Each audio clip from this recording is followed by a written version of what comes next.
اللي باعك ما تبيعوش، اتبرع بيه.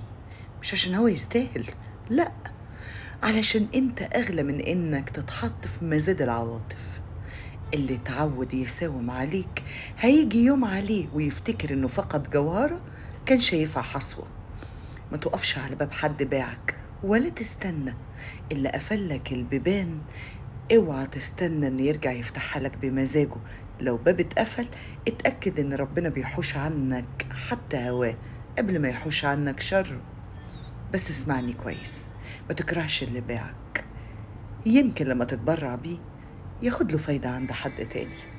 مش شرط تعاقبه، ساعات العقاب الحقيقي بيكون انك تعديه من غير ولا كلمة. ما تشوفوش بالفعل. انت مش قلة ولا عرض خاص في اوكازيون، انت قيمة. وكل ما تعرف قيمتك هتعرف ان مش كل الناس تستاهل او تستحق انها تكون حواليك ومعاك. اللي يبيعك خسره قبل ما تخسره، وساعتها انت الكسبان. فاكرين الدنيا مرة؟ بسيطة. احنا بقى هنحليها بحبة كراميل.